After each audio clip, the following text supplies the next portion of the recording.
thoughts, and then you get some questions from the room. All right, thanks, Dan. Certainly an exciting time. Start of the season for us. A lot of things going on, but first and foremost, we're having a Matthew Bullock game. For people that don't know, we want to celebrate and educate that. Head coach here in 1904, and at the time was believed to be the first African American head coach at a non-HBCU. So that's on our wall outside. We educate our guys on that. So we'll be celebrating that, and then for our campus, it's exciting. It's move-in week, which I heard is a thing around here with traffic and all that. So we're excited about navigating that world, but certainly to welcome the new students here and to welcome everyone back will be important. We need all of them on Saturday to be a part of this. I'm going to go see the band tomorrow, which will be awesome. I think the chancellor will be there as well, and we're just excited. I mean, it's been a long time coming. Got a pep rally Friday night, so all those things that gets everyone juiced up about football is taking place. So with that being said, we can get into game week questions. Yeah, I know you've talked about it a little bit throughout camp, but now that it is game week, just thoughts on Temple and your initial scout on them. Yeah, it's interesting from the first standpoint. They're all new head coach, Coach Keeler, just from his background, certainly a guy that wins everywhere he's been. He'll have them ready, he'll have them prepared, and he's been doing it for a really, really long time. I've worked with some guys that have worked for him over the years, and just the way they speak about him and how he runs his program. Certainly for me as a young coach, to hopefully get to that point one day and have people talk about that and how you run your program. So, all new coaches there as well, just like here. I just got the depth chart and looking over, but I'm sure their roster has changed from before they got there. So it's good. It's exciting, but I know from his reputation that they'll be ready to go, and we better be ready to go on our end. How do you prepare for a team that's so brand new? And I guess I would ask him the same question. Do you look at tape from what he did in Texas, or is it just how do you go about that? Yeah, it's a lot goes into it. Sometimes you go down some rabbit holes that you just keep going down. But certainly you look at where the coordinators have been. Brian Smith is a UMass alum. Coached here, been in multiple spots. Tyler Walker, who he brought in as his OC. So you look back at where they've been, kind of like their tree. But first games are very tricky that way because you don't know until someone actually does it at a new place, what they're going to do. So I think the big message for us is we just got to control what we can control. And I think just from my own experience, good and bad first games, usually looking back on it, you got to be really good at what you do. That's why you have, rules in your offense, defense, and special teams. There's going to be stuff that they do that we don't know, we didn't practice, we don't prepare for. But our rules and the way we teach have to overcome that at that point. So it's tricky. Certainly with the personnel, of names. You might have seen some guys in the portal. There's some names I recognize on there from my time at Rutgers recruiting at high school level. So there's a lot of stuff going on. But certainly we'll give the best idea of what we believe that's going to happen. But certainly it's going to have to come down to just our preparation and being able to manage that in the game with what comes up. How happy were you with how your club came out of preseason camp? Yeah, I think I've answered this a couple of times. I think we're right where we need to be. I think the growth within the program, really the togetherness has come a long way, just in terms of the way we practice, the way we take care of each other. They're ready. Now we have to manage all the things that come with the first game as well. There's a lot of distractions that come with the first game. All right, anxiety, nerves, tickets, how do I get those? We covered that on Sunday. So all those distractions will come up. But I feel good. I feel like we're progressing into this game week. We went Thursday, Friday last week. We gave them off Saturday. We came back last night and kind of had a bonus Tuesday practice, hit some more stuff, and now this will be their start of their game week. So today's their NCAA day off from that, and that'll be that moving forward, obviously, until we get into the full-on action schedule at the end of the year. And so we'll go Tuesday, Wednesday, Thursday, Friday this week and look to be peaking at the right time. I think what we've been talking to him about is having a business-like approach, but at the same time, you got to bring energy. And if those two things can align the best they can on Saturday at 3:32, that'll give us the best opportunity. But we don't want to be one way or the other. You know, you don't want to be too energized because then you usually make a lot of mistakes. If you're too business-like, you're too nervous, you're too anxious, you don't play with energy. So we've been talking about trying to meet at the intersection point there with both those sides of the game. How healthy did you come out of camp? Good. We feel good. I mean, a couple guys are battling a couple things, but we feel really good. I think that's a credit to not only Coach Green, right, and his staff with Coach Foster and Coach Stern. Our ramp up of summer, the conditioning, soft tissue stuff was an issue here in the past, and it has not been. So we got to get through this week. We've designed the practices with our catapult system and Coach Green's background of talking to multiple people. Obviously, with the hiring of our new athletic trainer, getting that process, that was difficult, right? That happened kind of in the middle of camp.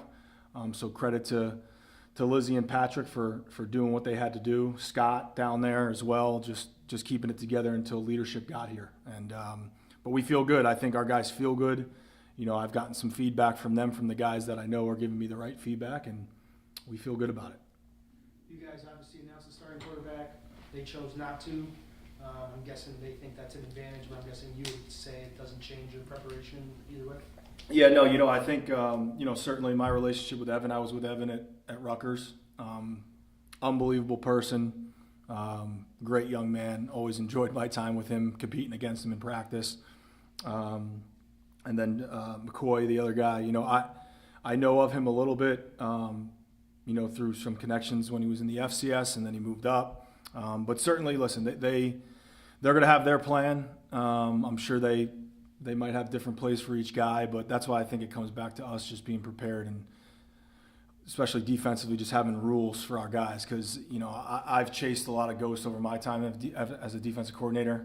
Been in some situations like this where you don't know who it's going to be. Even in the middle of the year when one guy gets hurt in a game and then you don't know what's going on. So we'll be prepared. I know Coach Kite and his staff will do a great job, and then certainly it comes down to someone will have to go out there first. Whoever they believe it will give them the best chance, and we'll go from there.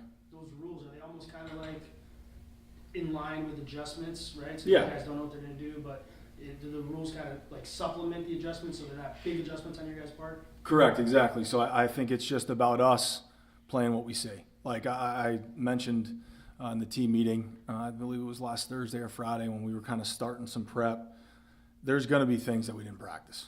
That's indicative of any game week. But in the first game of the year, just like, I just answered, we're learning our team, what we're best at. I'm sure they're going through those same things. And we just got to play our style of defense, particularly against those two quarterbacks. And, we got to do the things right. And it comes back to the foundation. Like, this game is going to come down to the ball, turnover margin, explosive plays, and penalties. The first 5 FBS games on Saturday, it was 5-0. So whoever won those categories, and if it was even in the 2 games, Iowa State, K-State, and Hawaii and Stanford, it came down to a last-second field goal, and then Iowa State goes for it on 4th and 2, and they take 3 knees to end the game at the 1-yard line on the games that they were tied in turnover margin. So those 3 things have to be the foundation, but certainly through our offensive, defensive, and special teams prep, we got to play our rules and just play the best we can. Since you were announced, you said it's not about you. Said that over and over again, but just curious, your feelings going into the first game here. I feel good. I feel I'm excited. Certainly, I'm grateful to be in this position again. Doing it at Maine and getting that opportunity and just growing that program to where in 2018, had that run. And then certainly my experience over the last 7 years, in the best conference in college football in the Big Ten. It's been great. And, all I can go back is my experiences of what it looks like when we had good teams at each one of those 3 last stops. Like the intricacies of what goes on day to day, the staff that surrounds the players. That's what I feel really good about, and I don't know when it's going to click. I sent the staff a text Friday night because we had off on Saturday to get with them with their families as their families start to, go into the season as well. And a lot of their kids starting school this week, be around them. But I said, listen, you can't grow weary of doing good. No one in this room knows when it's going to click for you. But you got to keep believing in what you're doing. And, you usually do well if you don't give up. So I think we're in a position to feel good, and usually when you feel good, you got the best opportunity of playing good. In the time since you announced that Brandon was going to be QB, how has he taken to that in practice, and how has he adjusted? Yeah, I think he's done really well. I think, like I said, it was hard in camp. You're dividing three guys with the 1 reps, and it kind of no one really gets in a flow sometimes. And I think over this last week or so since we've announced that, it's been really good. I think all 3 of them have leadership. It's just now that he's the one kind of getting with that group, the timing with the receivers, all those kinds of things, and has been really good. So I'm excited for him. He's wanted this, and I'm also really excited for the other 2 because the way that they handled it, like I said, they were upset, they were mad, they should be at some point, but then they really focused on the team, and they've come out and they've practiced really well. You just named the captains for the year. What's the process behind that, and what about them, made you go with that? Strictly a player vote. We did it, I believe that was on Thursday night of last week. Everyone voted for offense, defense, and special teams. We calculated it on Sunday and gave it to them. So that's right from the players. So that's the way it should be.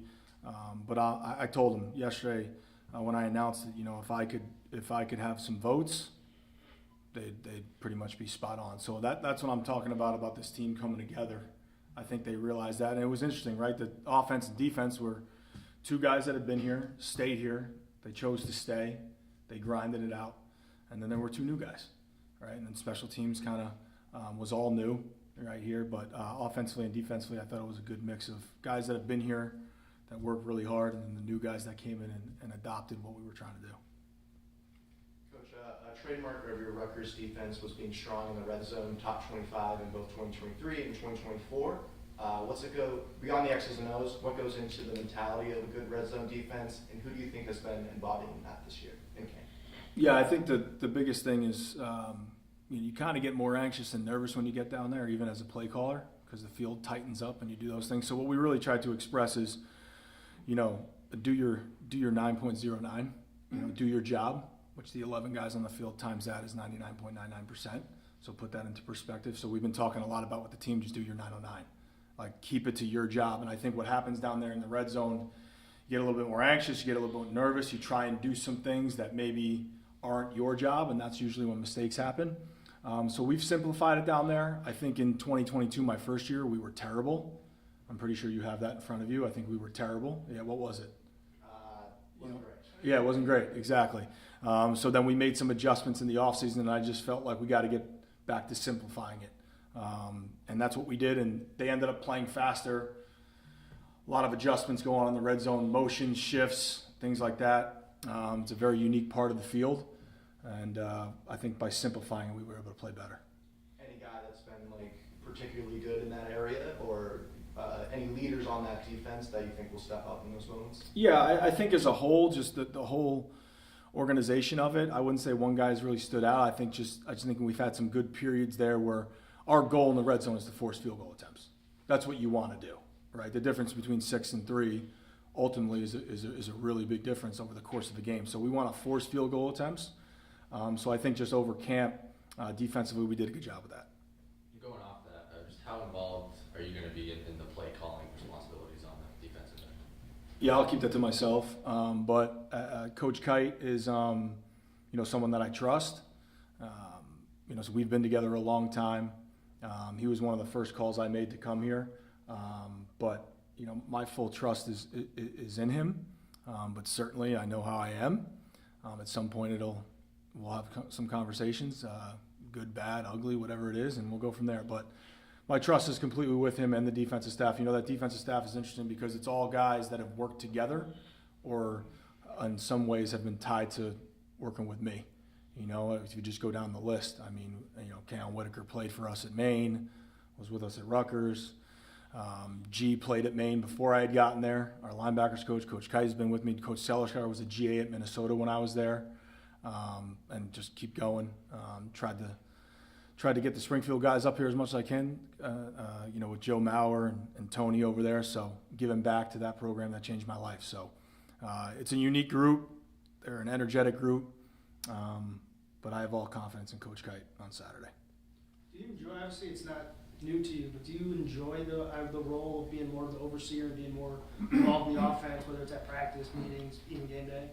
Do you enjoy that? Depends what day it is. Because there's, when I was back being a head coach, the biggest adjustment for me at Maine was it's really, there's moments where you can't even think about X's and O's, because you have so much other stuff to do. But certainly, like I said, I'm grateful to be here. I'm excited about that, and I've really tried to focus on being the head coach of the culture.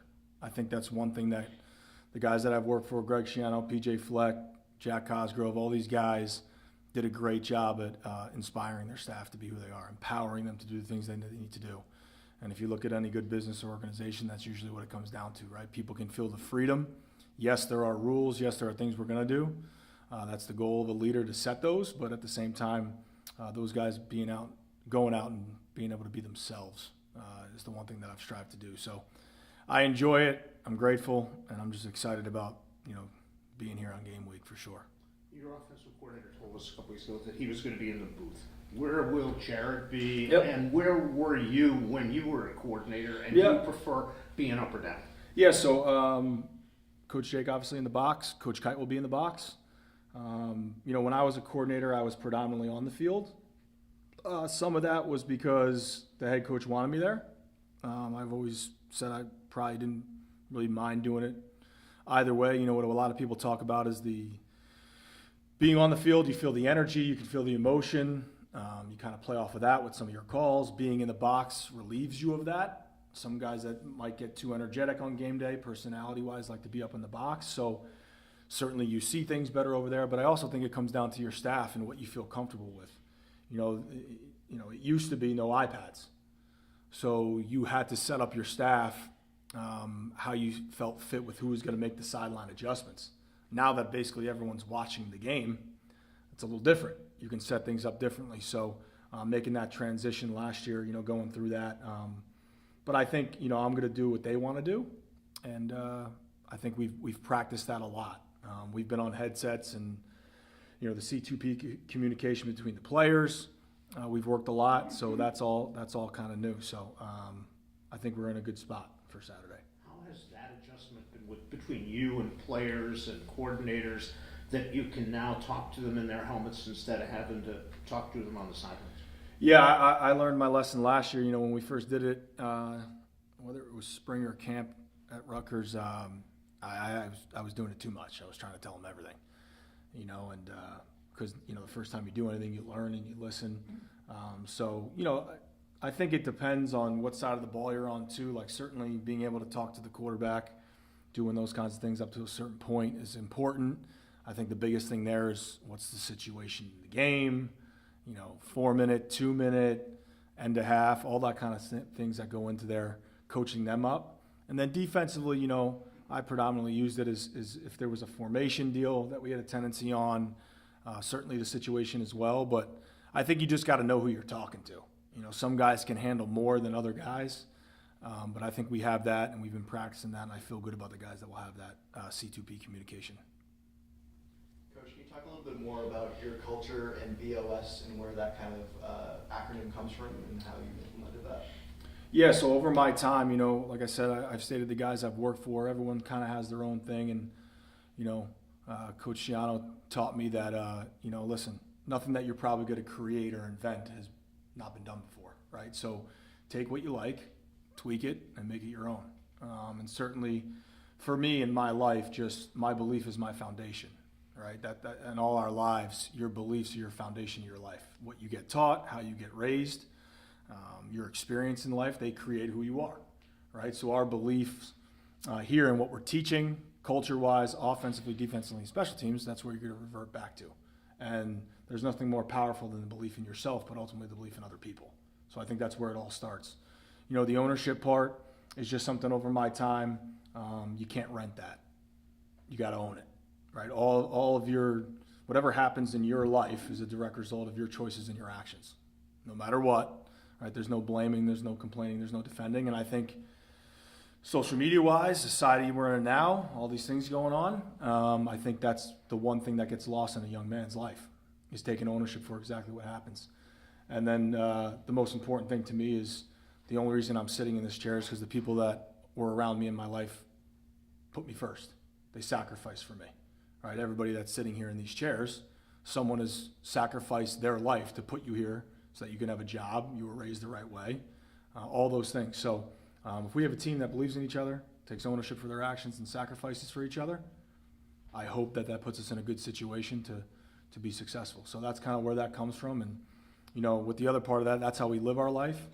How we play the game is the ball, obsession, and strain. So the ball, I mean, which I've said a bunch of times, you know, turnover margin since 2017 in FBS games, +1 is 68%, +2 is 81%, and +3 is 92% win. So that's why the ball is the heartbeat. It's the number one thing in the program. You know, the obsession part that we talk to the guys about, you know, there's liking something, there's loving something, and there's being obsessed with something. And being obsessed with something usually comes down to you're so curious about being better at it that you'll find ways to research it, watch more film. So we want to be obsessed with our craft. It comes down to mastery, right? Mastering your life and mastering your craft. And you do that by obsession. The best athletes in the world that have been the best coaches, they've been obsessed with their job, right? And you go out of your way and be curious about doing that. And certainly strain is pretty easy, right? It's going to come down to 11 one-on-one matchups. And at some point, you got to make a decision with yourself if you want to outwork the other guy. So that's kind of where the whole BOS culture comes in. Yeah, thanks, Coach. All right. Thanks, guys. I appreciate you.